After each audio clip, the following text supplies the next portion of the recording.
Hola, buenas tardes. Soy Matías Morel Quirno.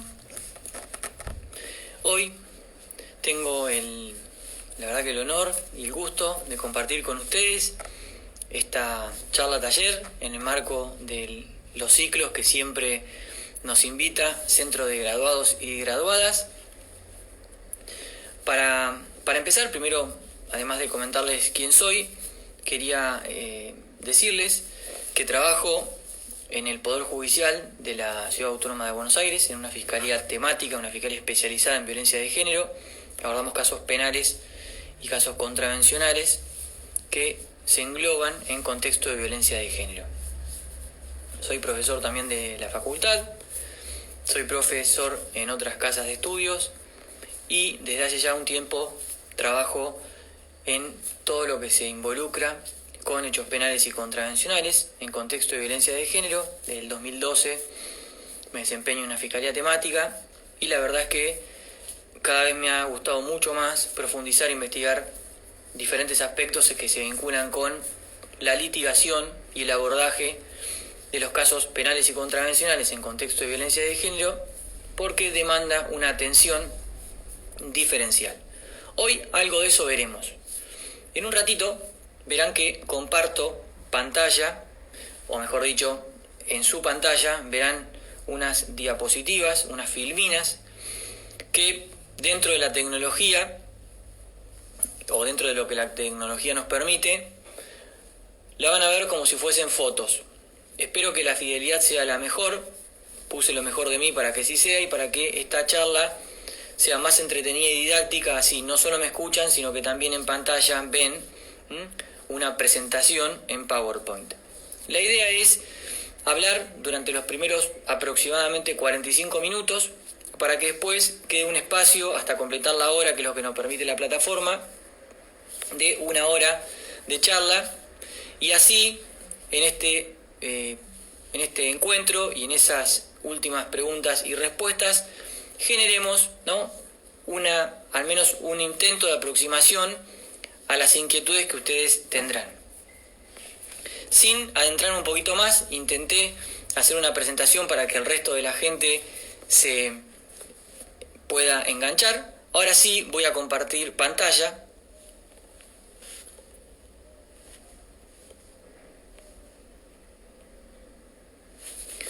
Con el tema que voy a compartir con ustedes. Vamos a hablar de violencia de género, pero no de violencia de género globalmente. En particular, voy a focalizar problemáticas en tiempos de pandemia. Para eso, decidí compartir con ustedes y encarar esta charla a través de 4 ejes temáticos que ustedes verán acá en pantalla. Primero, vamos a hablar de accesibilidad a justicia de mujeres que atraviesan violencia. No será una profundización global sobre la parte procesal en sí, ni el aspecto de fondo que se involucra con la accesibilidad histórica y la relación desigual y estructural de poder entre mujeres y varones. Eso es interesantísimo, solo en algunos aspectos algo mencionaré, pero no versará sobre eso. Tiene que ver más que nada con el acceso a justicia en esta situación y en general para mujeres que atraviesan violencia en la Ciudad Autónoma de Buenos Aires. Para eso, obviamente, no puedo dejar de transitar una mínima aproximación a lo que es el concepto jurídico de violencia de género. Esto es, para saber de dónde partimos y por qué partimos de ese concepto jurídico, es que hablamos de accesibilidad, de trato diferencial, de protección, esto es cautela de la situación de violencia que una mujer atraviesa. Eso lo anudaremos entonces con un segundo eje temático que son medidas de protección civiles y penales.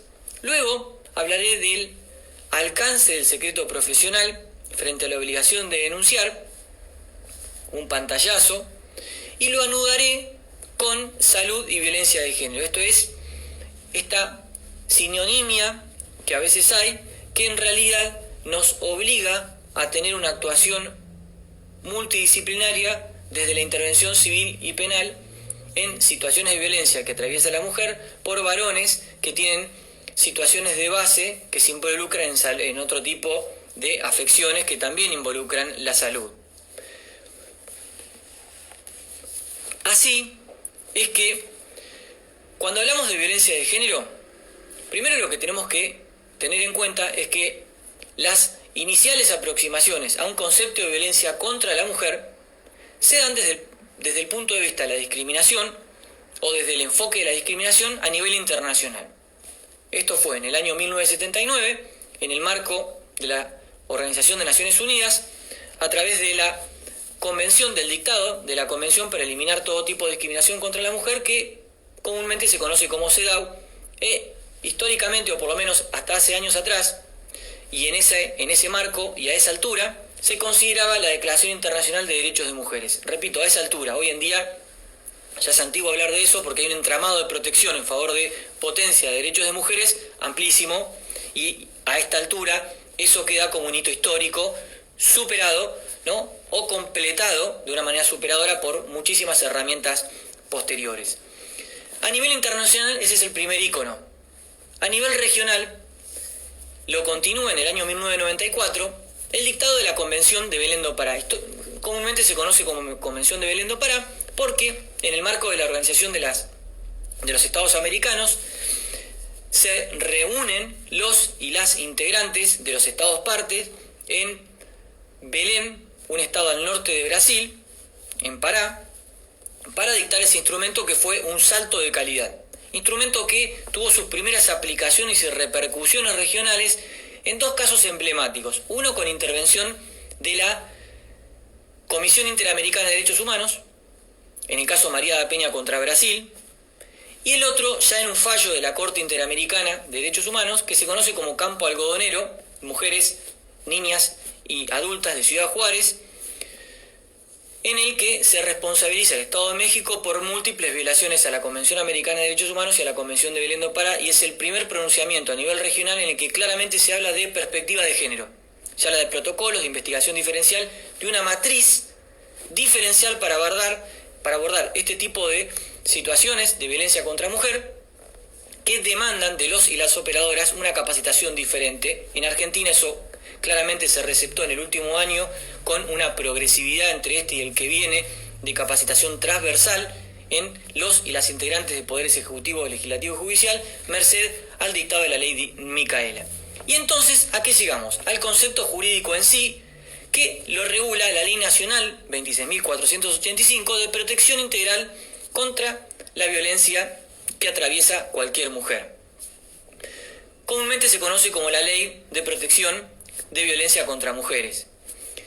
Es una ley con una técnica legislativa sumamente destacable, en contraposición quizás con otra normativa nacional. La verdad que esta ley fue una ley de vanguardia, y esta ley, tengamos en cuenta, es anterior a la reforma e introducción del nuevo Código Civil y Comercial de la Nación a partir del año 2016. Motivo por el cual muchos conceptos que rápidamente veremos hoy en relación con el abordaje de la violencia de género, ya desde el punto de vista de qué es la violencia de género, verán que cuando hablemos de determinados términos involucran relaciones interpersonales que a principios de los años 2010, 11 y 12, anteriores a la modificación del Código Civil y Comercial de la Nación, hablaban ya de una normativa de vanguardia. En particular, en el artículo 4, claramente se habla de definición.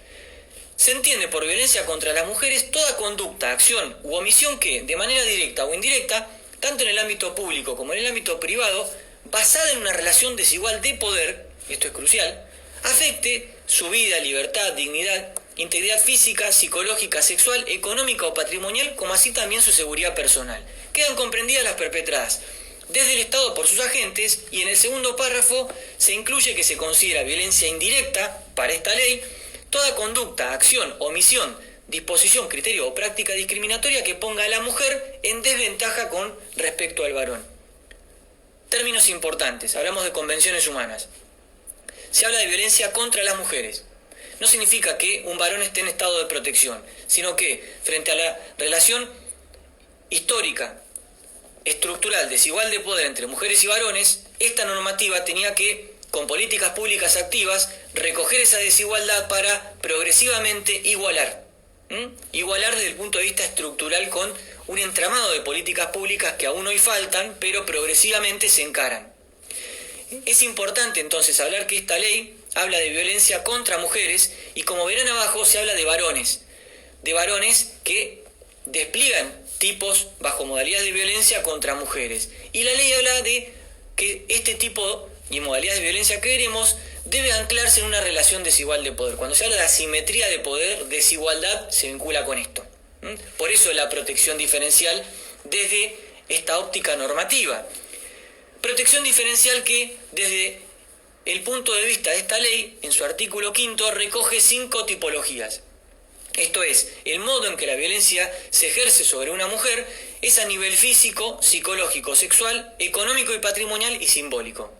No profundizaré sobre esto, las filminas se las mando a centro de graduados, con lo cual lo van a tener, independientemente de lo que les manden. Este artículo lo copié de la Ley Nacional 26.485, pero básicamente cuando hablamos de daño físico se vincula con toda afectación al cuerpo de cualquier mujer. Desde el punto de vista psicológico, la verdad que el detalle y el alcance de la tipología de violencia psicológica es sumamente exhaustiva en la ley. En cuanto a la violencia sexual, la verdad que también abarca con sumo cuidado todas las situaciones, y también se habla del derecho de cualquier mujer a decidir. En cuanto a la tipología económica y patrimonial, a veces descuidada, invisibilizada, solo focalizada en relación con niñas y con niños. Claramente acá la ley establece un salto de calidad. Y por último, la violencia simbólica, que se ha visibilizado quizás un poco más en los últimos 4 o 5 años con determinados programas televisivos en los cuales observatorios de género en la anterior gestión del CONFER y en la actual han intervenido para instar a quienes están al frente de esas emisiones televisivas a un cambio de mentalidad en relación con el tratamiento de la mujer dentro de esa relación que se visibiliza a muchísimas otras personas, mujeres y varones. Viene de la mano con que esto es importante, que las tipologías, acorde con el artículo 6, se despliegan a través de formas, esto es, se manifiestan en diferentes ámbitos. Es así que vemos que la violencia de género, acorde con las estadísticas de los últimos alrededor de 5/6 años de la Oficina de Violencia Doméstica de la Corte Suprema, de los casos que ingresan a través de presentaciones de mujeres en la Oficina de Violencia Doméstica de la Corte Suprema, el 80% se corresponden con modalidad doméstica. Está bien, la verdad que la oficina, principalmente y por su misión y función, interviene directamente en esa modalidad. Quizás tiene poca recepción de otro tipo de modalidades, pero como tiene recepción de otras modalidades de violencia, dentro de la estadística que ha generado, arrojan esos indicadores. La violencia doméstica, que es la que detona la mayor cantidad de intervenciones desde el punto de vista civil y penal, es la que se ejerce contra mujeres por un integrante del grupo familiar, independientemente del espacio donde ocurra, que dañe la dignidad, el bienestar, la integridad física, psicológica, sexual, económica o patrimonial, la libertad, comprendiendo la libertad reproductiva y el derecho al pleno desarrollo de las mujeres. Se entiende por grupo familiar, esto es muy importante, el originado en el parentesco, sea por consanguinidad o por afinidad, el matrimonio, las uniones de hecho y las parejas o noviazgos. ¿Ven qué amplitud que tiene la ley?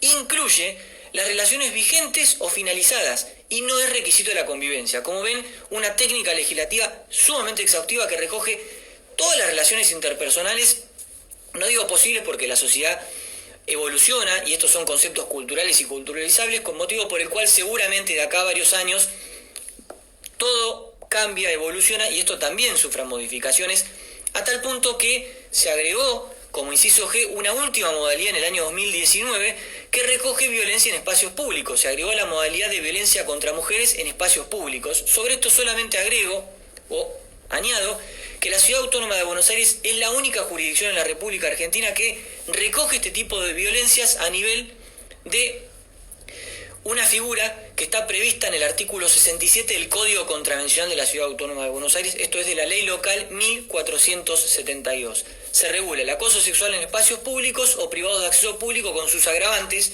En el inciso tercero se agrava la conducta por mediar desigualdad de género. Recoge el acoso sexual en general, independientemente del género, orientación e identidad, y en particular lo agrava cuando media desigualdad de género. ¿Por qué les digo esto? Porque es la única jurisdicción que lo recoge.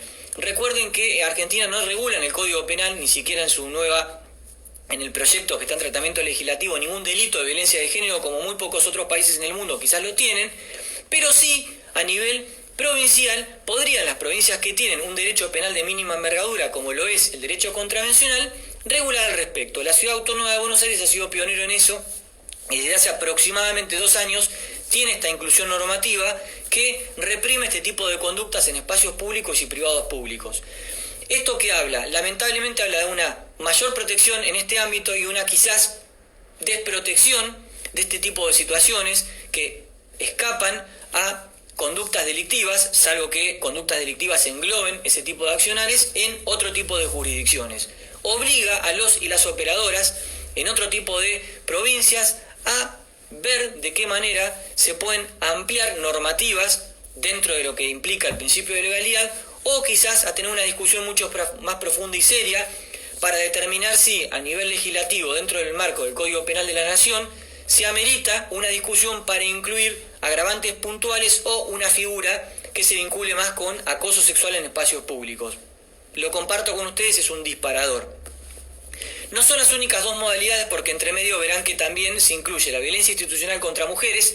Cuando hablamos de victimización secundaria, se vincula con esto: falta de respuesta, tardanza en la respuesta, que la mujer en el marco de la famosa historia, o mejor dicho, ruta crítica, deambule por diferentes lugares para comentar la misma versión y tenga que repetir 1, 2, 3, 4, de promedio en un proceso penal, entre 6 a 7 veces. ¿Para qué? Para entre organismos técnicos, intervenciones jurídicas y otras, como audiencia de juicio, si llegamos a una audiencia de juicio, deba declarar. Bueno, se vincula con eso. También está recogida la modalidad de violencia contra la libertad reproductiva, también la modalidad de violencia obstétrica y la modalidad de violencia mediática. Sepan que la Argentina fue uno de los países pioneros en el mundo en regular autónomamente la violencia obstétrica a través de una ley posterior a esta, que abarca una multiplicidad de conductas dentro del ámbito obstétrico que sufran o atraviesen tanto varones como mujeres de cualquier rango etaria, motivo por el cual la especificidad como modalidad de violencia obstétrica contra mujeres ejercida por varones lo regula esta ley, pero el abanico genérico, todo el abanico amplio, lo regula la Ley Nacional contra la Violencia Obstétrica.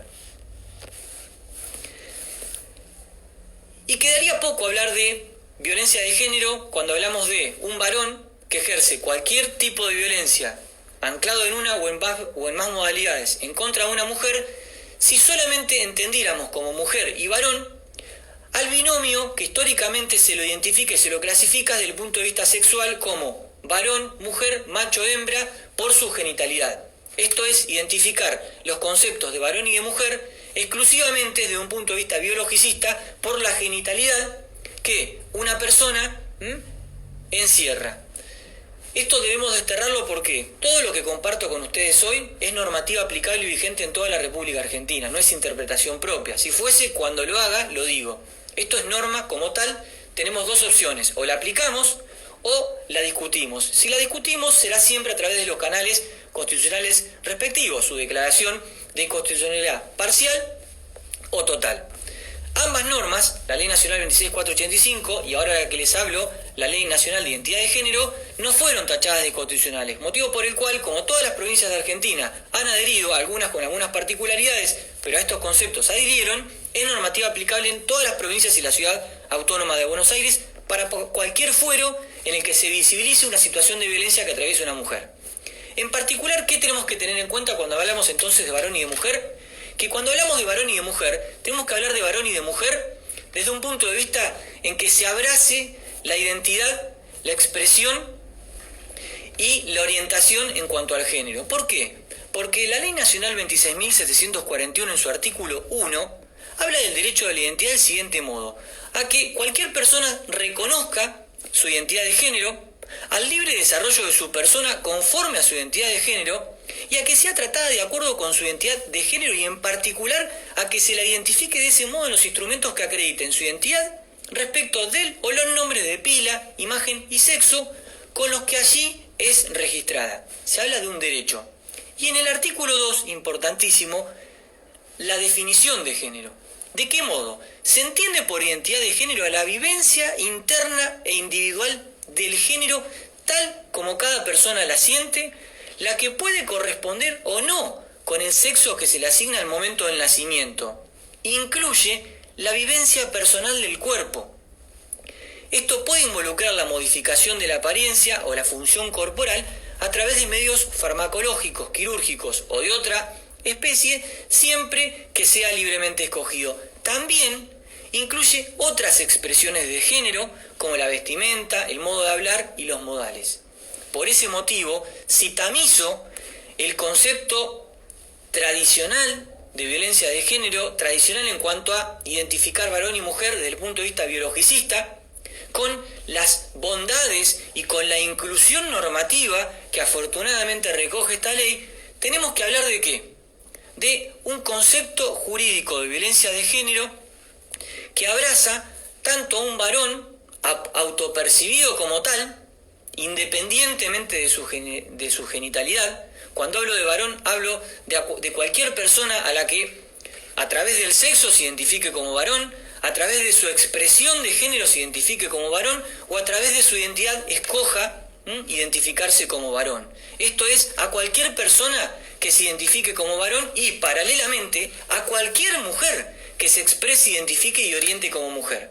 Si en el marco de su expresión e identificación como tal, un varón autopercibido despliega cualquier tipo de modalidad de violencia contra una mujer autopercibida, hablaremos en principio de un presupuesto de ejercicio de violencia de un varón para una mujer en el marco o en contexto de violencia de género.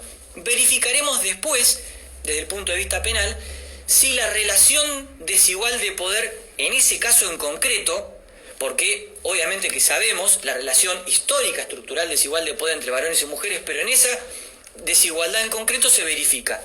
Eso es otra situación, pero es lo que quería compartir al inicio con ustedes para ver de dónde partimos y para que no haya confusiones. ¿Por qué?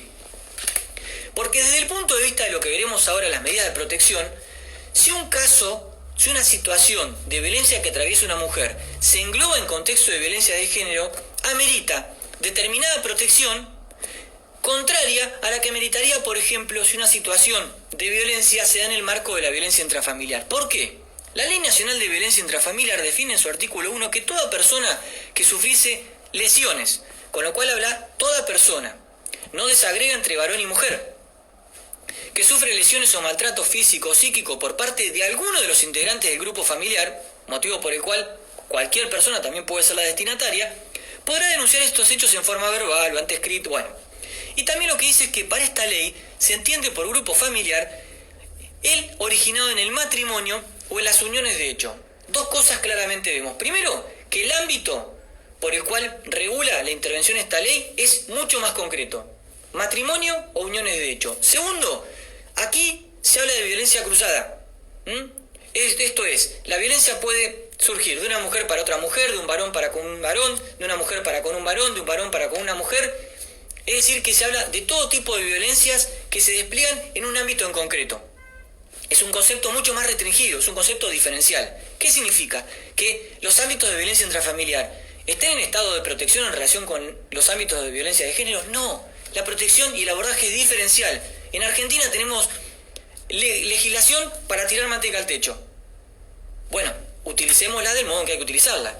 ¿Y por qué es eso? Primero porque claramente entonces, cuando hablamos de ámbito doméstico, tenemos que hablar no de situaciones iguales, sino que claramente tenemos que entender que cuando hablamos de ámbito doméstico, primero, la ley de violencia intrafamiliar recoge situación de violencia cruzada en matrimonio y uniones de hecho, mientras que cuando hablamos de ámbito doméstico desde el punto de vista de la violencia de género, hablamos de una de las posibles modalidades en que cualquiera de las 5 tipologías de violencia se despliega en contra de una mujer. Es decir, hablamos de algo concreto que se vincula con un ámbito de repercusión de violencia. Y por el ámbito en el cual se puede dar, no tenemos que hacer esta sinonimia entre violencia de género y violencia intrafamiliar. Para que quede claro, son dos cosas diferentes, no podemos confundir peras con manzanas. Esto es lo que quería compartir con ustedes.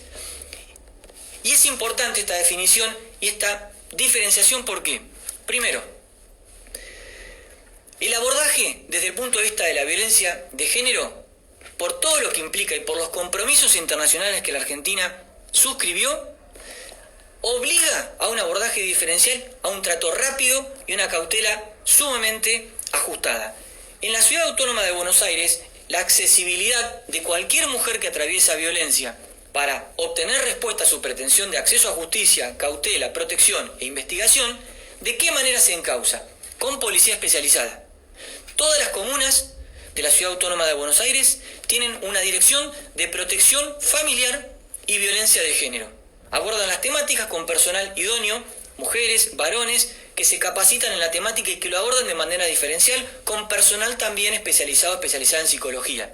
Esto es muy importante. Es una de las pocas jurisdicciones que tiene un entramado tan grueso que se vincula con policía especializada. Todas las comunas lo tienen. De hecho, las mujeres que deben, o mejor dicho, que concurren a comisarías vecinales, lo hacen a comisarías vecinales puntuales en los que hay personal especializado que aborda ese tipo de temática, no en cualquier lugar. Son conducidas a lugares puntuales. Por otro lado, tenemos la Oficina de Violencia Doméstica de la Corte Suprema de Justicia de la Nación, que funciona las 24 horas todos los días del año, la atención es excelente, mucha gente va, pero la verdad es que hay que resaltar el trabajo de esta oficina.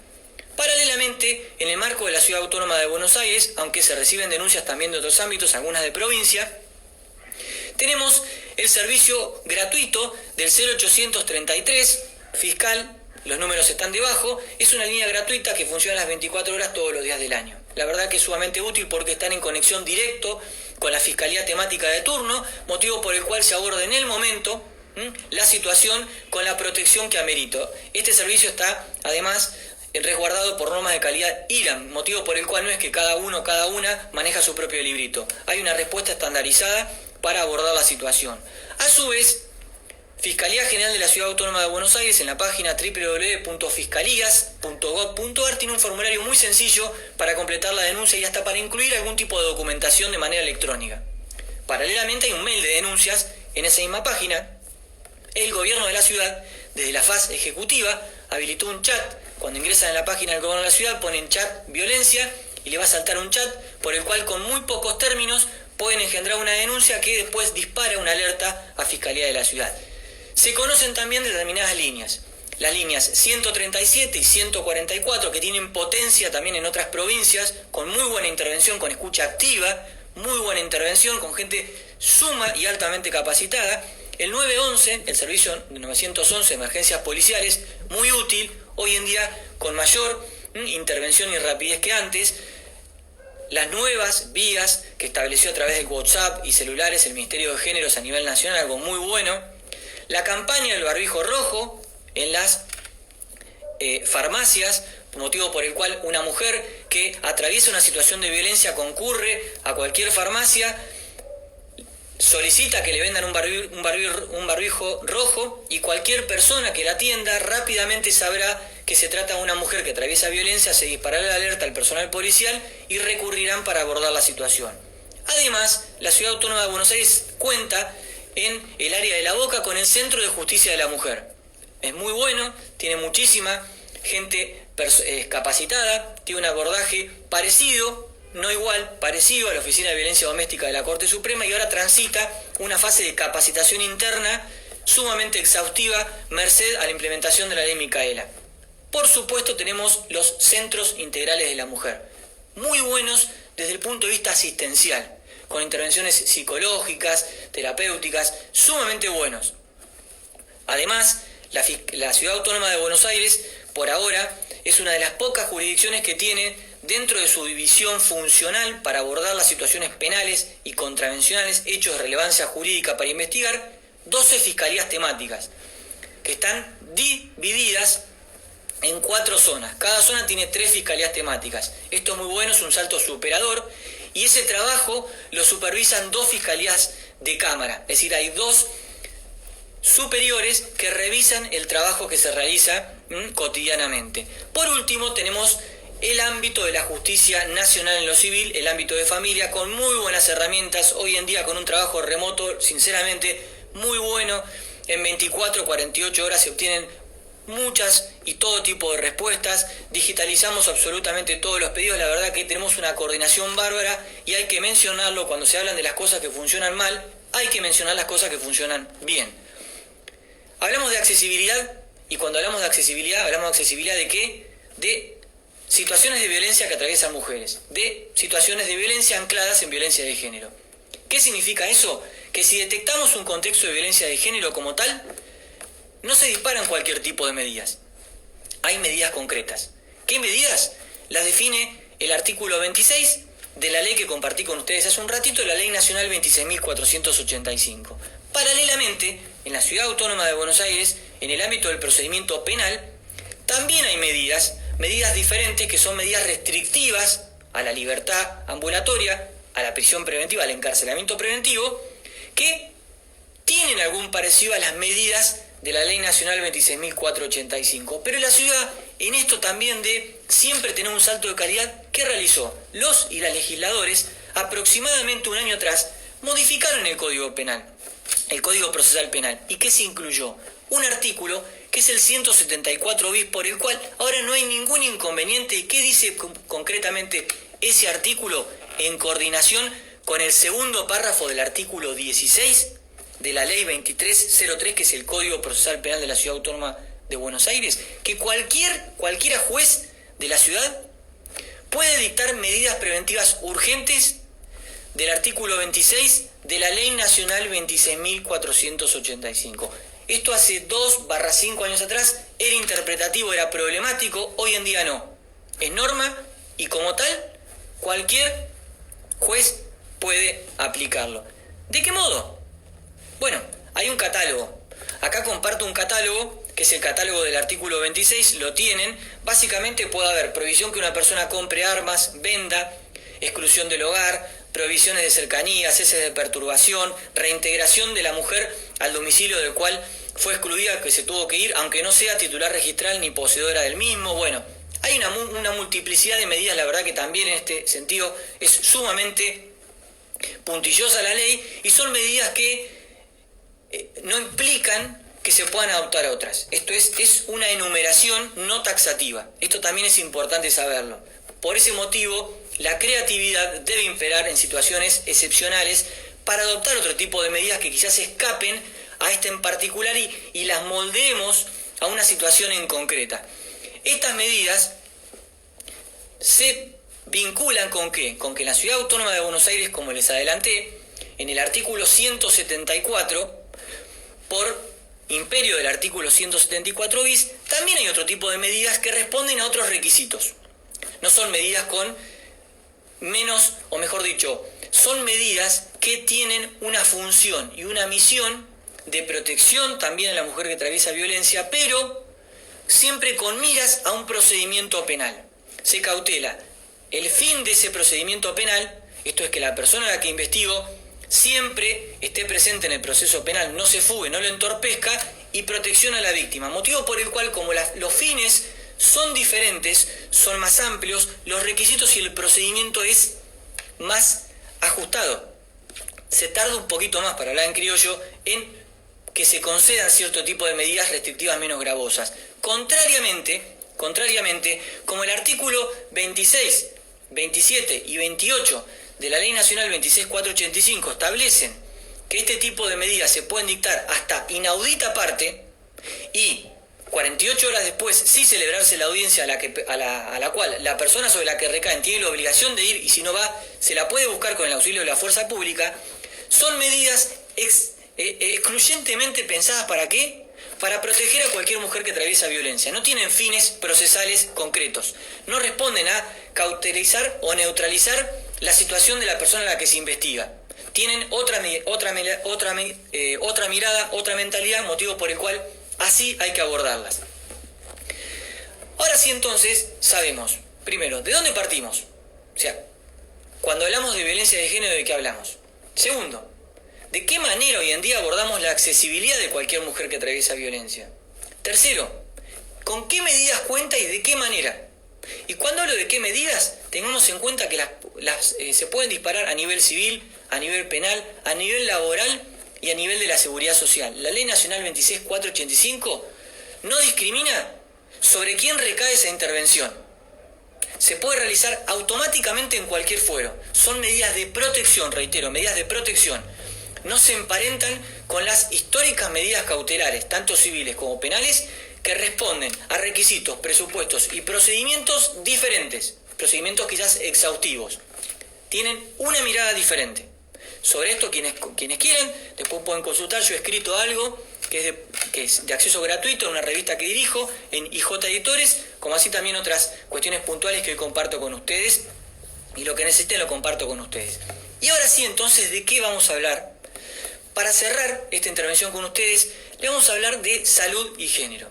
Y cuando hablo de salud y violencia de género, me gusta siempre hablar de ¿qué? De la actuación de los y las profesionales, y en especial en este tipo de pandemias, de los y las profesionales de la salud. ¿Qué ocurre?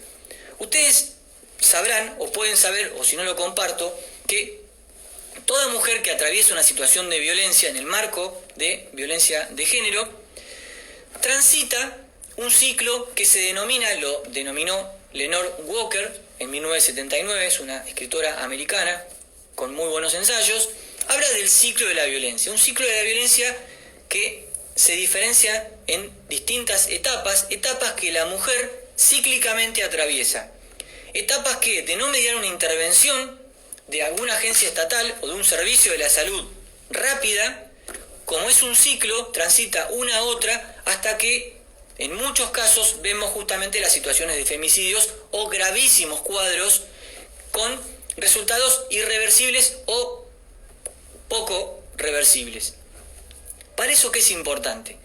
Si vemos y entendemos que una mujer que atraviesa violencia está entrampada en ese círculo, y supongamos está entrampada en lo que se llama la fase de luna de miel, luego de haber tenido un momento de violencia, viene una etapa de reconciliación, lo voy a perdonar, no lo va a hacer, solamente me pegó, no me dijo nada más. Bueno, cuando viene esa etapa, si por ejemplo esa mujer recurre a un centro asistencial o realiza terapia, una psicoterapia, o por ejemplo hoy en día la realiza también a través de medios informáticos, él o la profesional en la ciudad autónoma de Buenos Aires, si conoce esa situación, tiene la obligación de denunciarla, independientemente que esa situación amerite la investigación penal, la investigación civil. La ley justamente dice que es independiente de si constituye o no delito, que cualquier situación de violencia de género, bajo conocimiento de un o de una profesional, y no solo la de la salud, sino de cualquier profesional en ámbitos públicos y privados, con motivo o en ejercicio de la función, esto es importante hacerlo, salvarlo, tiene la obligación de denunciar. ¿Qué significa esto? Que no puede ampararse ese o esa profesional en el secreto profesional, como por ejemplo, hago solamente un paralelismo, en los casos de aborto. Todavía en los casos de aborto en Argentina, todavía digo, eso por lo menos no se discute esa parte, él o la profesional que asiste a una mujer en ese tipo de situación puede ampararse en el secreto profesional para no divulgar la conducta sobre la cual tiene conocimiento. Bien, en el marco de situaciones de violencia de género, ¿por qué eso no es así? Tiene una explicación. El artículo 18 de la Ley Nacional 26.485 se ancla ¿sobre qué? Sobre una situación estructural desigual de poder de una mujer que atraviesa violencia en diferentes partes, en diferentes etapas. Hablamos de una situación que la entrampa en determinadas fases en las cuales claramente su decisión está ceñida a la violencia que atraviesa, a la dependencia económica, emocional, a otro tipo de violencias y dependencias, quizás al punto de transitar o atravesar el síndrome de indefensión aprendida, motivo por el cual es lógico que una mujer que atraviesa ese tipo de violencia y situaciones, quizás no quiere ir a denunciar, no pueda, no lo entienda, no lo sepa, no lo tenga a su alcance, no se le cruce por la cabeza. Ahora, si un o una profesional conoce de esa situación, lo repito, conoce, no puede ampararse en el secreto profesional. Esto no es postura personal, es normativa aplicable en la Ciudad Autónoma de Buenos Aires. Sé que hay muchas personas que están en desacuerdo con esto, Pero siempre digo lo mismo, si la norma está, discutamos el alcance de la norma. Pero yo no puedo decir, si tengo el sol de frente, que no hay sol. O me pongo anteojos o me corro, pero el sol lo tengo de frente. Bueno, entonces, en todo caso, discutamos el alcance de la normativa. En la Ciudad Autónoma de Buenos Aires, la ley local 4203 adhirió íntegramente a la Ley Nacional 26.485, motivo por el cual el artículo 18 es plenamente vigente. A tal punto que, por ejemplo, en algunas intervenciones en la Fiscalía en la que me desempeño, no hemos pedido el relevamiento del secreto profesional a profesionales.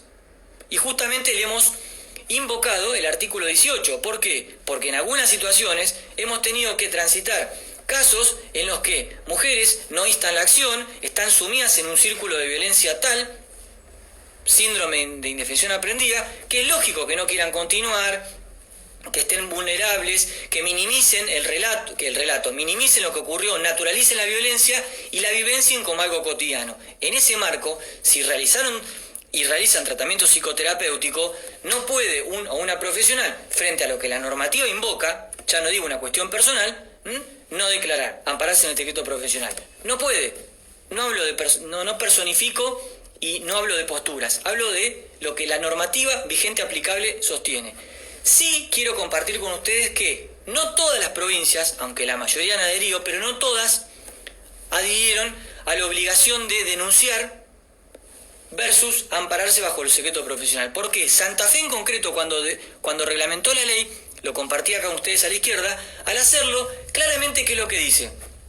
Que se exceptuará de la obligación de denunciar a los y las profesionales que intervienen en, lo dice acá abajo, no quiero tampoco profundizarme mucho, pero básicamente es lo que históricamente se ha establecido. Esto es, Santa Fe lo que ha hecho es exceptuar de la obligación de denunciar a los y a los profesionales en este tipo de casuísticas y que puedan ampararse, como históricamente lo han hecho todos los códigos de procedimiento penal en la Argentina, y aún hoy así lo reglan, en que una profesional puede ampararse en el secreto profesional para no denunciar determinada situación que bajo su conocimiento rige, y esto también tiene una postura, tiene una solvencia que se vincula obviamente con el Código de Ética Médica, con la Ley Nacional de Resguardo de Datos Personales, de Atención a Pacientes, con todo un entramado internacional. Es decir, no es que esta otra postura, que es la postura tradicional, está desprovista de todo tipo de argumentación jurídica. No, para nada, no quiero decir eso. Por eso que acá planteo los dos escenarios para que ustedes lo visibilicen. Lo único que quiero decir es lo siguiente: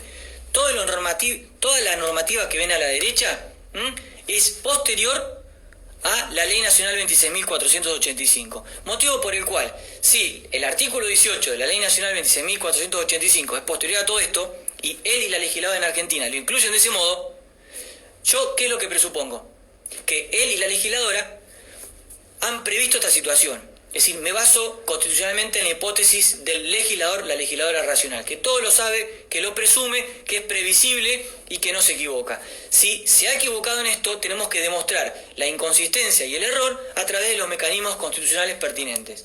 Quería dar un pantallazo de problemáticas que se vinculan con salud, violencia de género, protección y accesibilidad. Son disparadores, disculpen, no quiero extenderme para que tengamos un poco de preguntas, pero me pareció útil generar estos 4 ejes temáticos para después disparar preguntas y respuestas. Si en otro momento tenemos algún otro encuentro, obviamente que sepan que siempre profundizo estas y otras temáticas.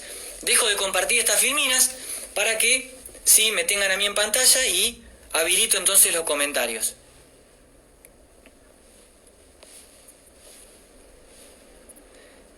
Bien, ahora están activados los comentarios.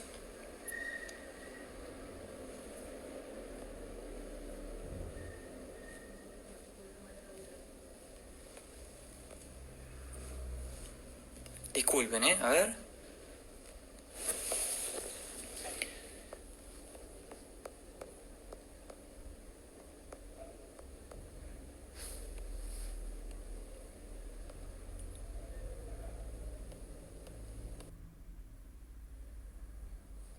Ahora sí los veo, discúlpenme. Sí, bueno, acá me preguntan si puedo enviar el PowerPoint, el material. Por supuesto que lo voy a enviar, no se preocupen.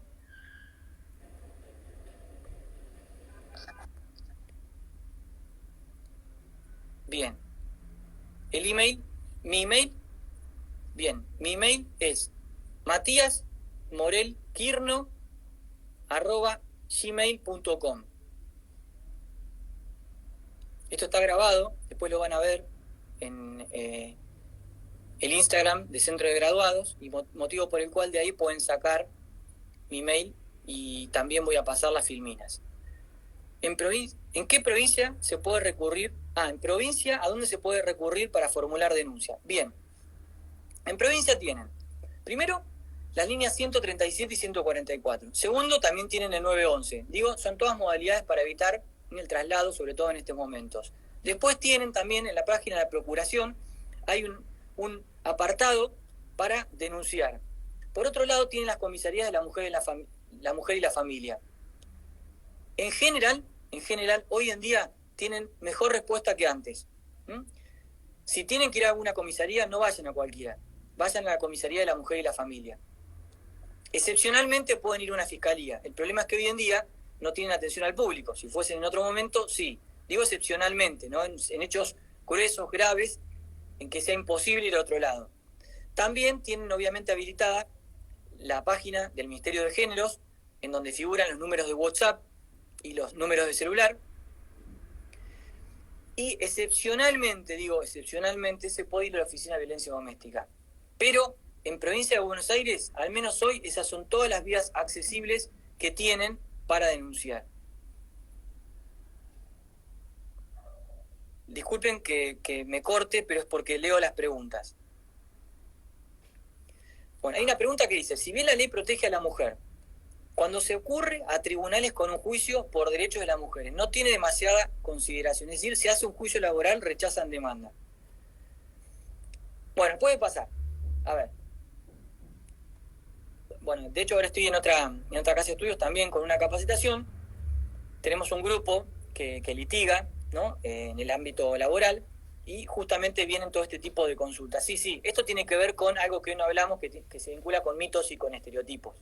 Todavía estamos sumisos y sumisas en una sociedad. Argentina, afortunadamente, no está en un estadio parecido a otras sociedades, pero todavía transitamos una sociedad patriarcal, donde estamos signados y signadas por mitos y por estereotipos. Por ejemplo, les comento algo, a ver, hoy si un varón cocina, está bien visto y es cool. Cuando hace 30 años atrás, si un varón cocinaba, pero ¿por qué cocinaba? ¿Por qué no cocina tu mujer? Además es tu mujer, no la persona con la que estás, o sea, siempre era el objeto. De hecho, cuando uno habla de mí, de tú, también como objetos, ya son convenciones, son términos, pero también eso detona y dispara de qué manera abordamos las situaciones. Y esto se amplifica a quienes intervienen desde una matriz que es decidir cuestiones que otras personas les llevan a su conocimiento, de los y las jueces. O sea, uno no tiene perspectiva de género dentro de su casa y la deja de tener en el trabajo o viceversa. ¿Por qué? Son conceptos culturales y culturalizables. La perspectiva, ya sea de género o perspectiva de derechos fundamentales, se construye. Así como la violencia se aprende, aprehende y construye, circunstancia por la cual hay que deconstruirla. Y cuando hablamos de deconstrucción, no hay que quedar en la deconstrucción, es deconstruir para construir una sociedad superadora. Eso nos obliga a operadores y operadoras a capacitarnos todo el tiempo. Por eso es que la ley Micaela es tan importante. Ni hablar cuando intervenimos en el Servicio de Administración de Justicia. Recuerden que hay algo que a veces se deja de lado, que es el principio de superioridad ética del Estado. Zaffaroni lo ha escrito en su manual, en Elementos, entre otros autores foráneos también, pero Zaffaroni siempre lo recoge mucho. Cuando hablamos del ser y parecer, se vincula a este tipo de casuísticas. ¿En cuanto a qué? Del Estado se demanda mucho más. ¿Por qué? Porque a nosotros y a nosotras nos pagan el sueldo, ¿para qué? Para resolver en relación con cualquier persona sobre la cual tengamos que intervenir. Gestionamos conflictos, no papeles. Los conflictos los atraviesan personas. Como los atraviesan personas, tenemos que tener justamente esta apertura para incluir todas las nuevas modificaciones que la sociedad avanzó y sobre la cual la sociedad hoy en día se ancla. No podemos tener o transitar todas estas intervenciones con la matriz del siglo pasado. ¿Sí? Tenemos la obligación de cambiar. Bien, hay una compañera que habla de cómo puedo probar violencia psicológica.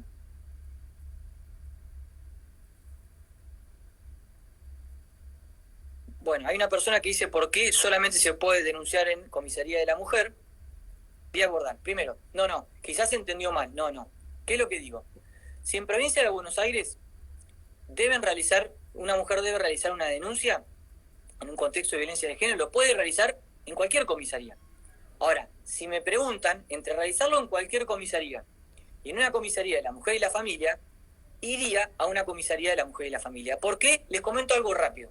La comisaría de la mujer y la familia, como la Oficina de Violencia Doméstica de la Corte, dispara intervenciones a la justicia penal y a la justicia civil. Automáticamente.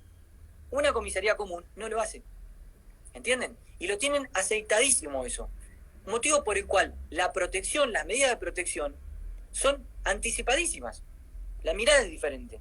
Bueno, y el abordaje es distinto. Entiendo que en no todos los lugares es igual. Bueno, es como todo, pero el abordaje es diferencial.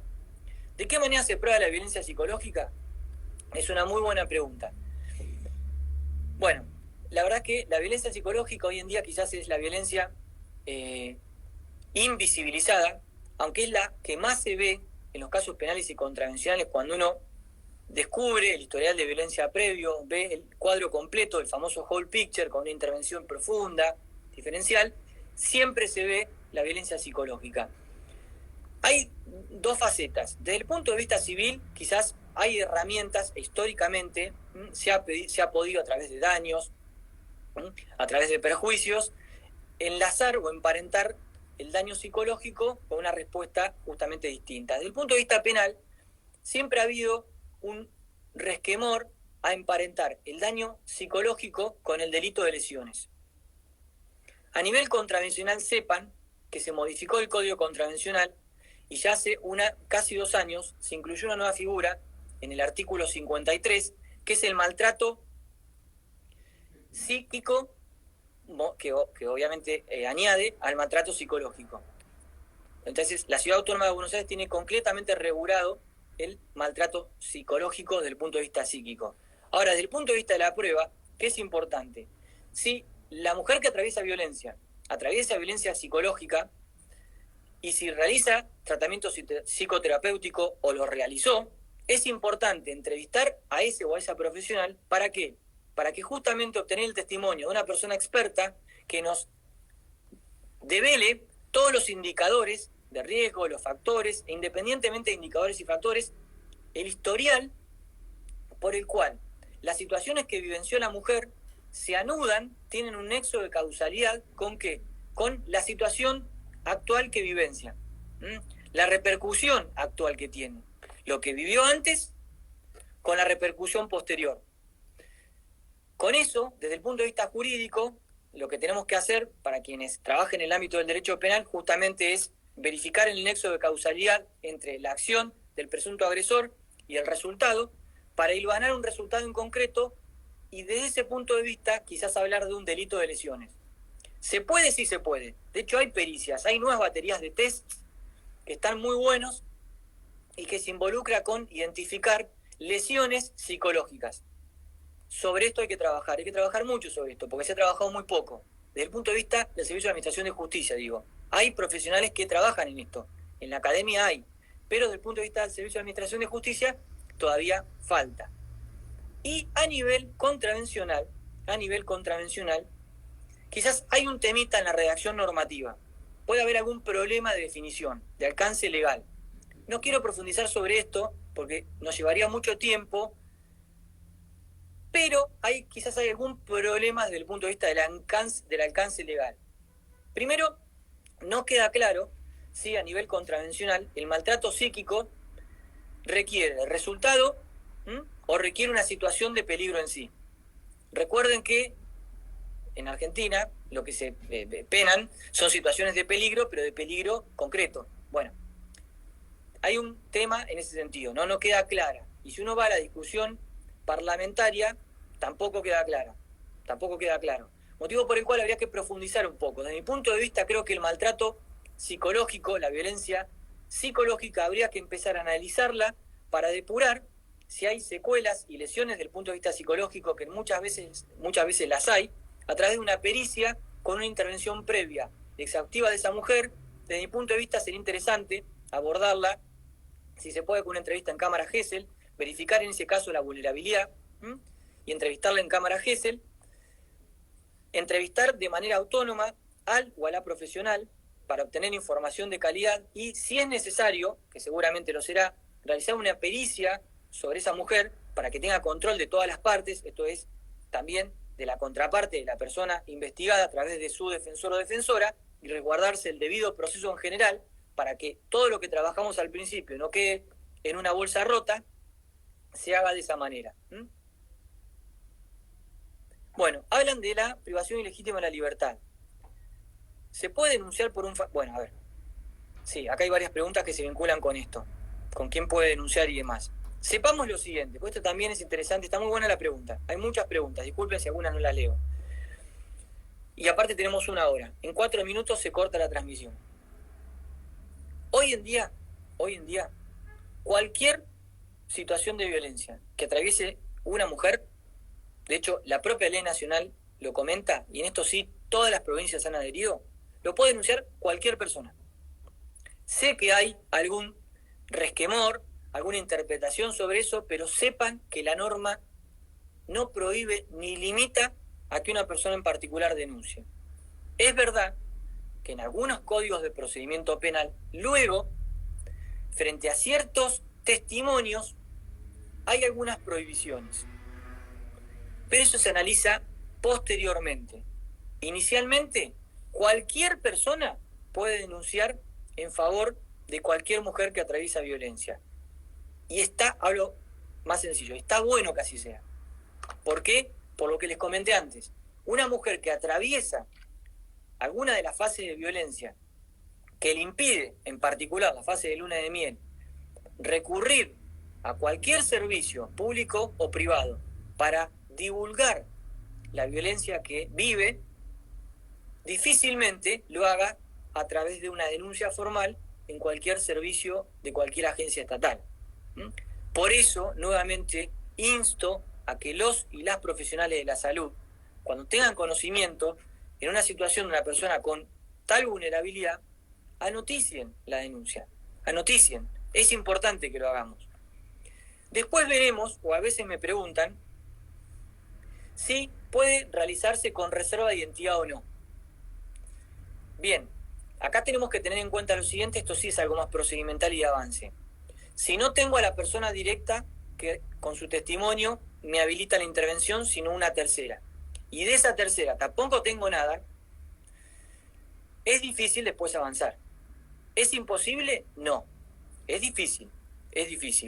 Sin embargo, esto sí les quiero comentar, en 2 minutos terminamos, la persona que quiera denunciar sepa que tiene en el ámbito de la Ciudad Autónoma de Buenos Aires y en provincia también todos los recursos del Estado, que tenemos muchísimos, para brindar protección. Protección electrónica, protección personal y medidas preventivas. Esto es, quien denuncia no queda en estado de desprotección. Sépanlo también. Tienen derecho, no es una gauchada, derecho a que el Estado, que invierte mucho en justicia, por lo menos en la Ciudad Autónoma, les brinde seguridad. Y estamos para eso, brindamos seguridad. Afortunadamente la Ciudad Autónoma de Buenos Aires invierte mucho en seguridad y en justicia. Por eso es que justamente se obliga a que el trato sea diferencial. Y todo el tiempo se capacita, todo el tiempo se insta a que se trabaje de una manera diferente. Por supuesto, con aciertos y con errores, porque somos personas de carne y hueso. ¿Sí? No somos máquinas. Y aunque en tiempos de pandemia trabajemos de manera remota, con toda la tecnología y la informática puesta a nuestro alcance, también, justamente por esto, tenemos más, quizás, proclividad a cierto tipo de errores, pero siempre en el afán de trabajar por la gente. Quedan 45 segundos, 40 segundos. Les agradezco muchísimo por todas las preguntas, por haber estado hasta esta hora con tanta cantidad de participantes. Si tienen cualquier duda, cualquier inquietud, transmitan a través del Centro de Graduados. Sepan que este video queda en la página para que puedan verlo en algún otro momento. Las filminas se las paso al Centro de Graduados para compartirlas con ustedes.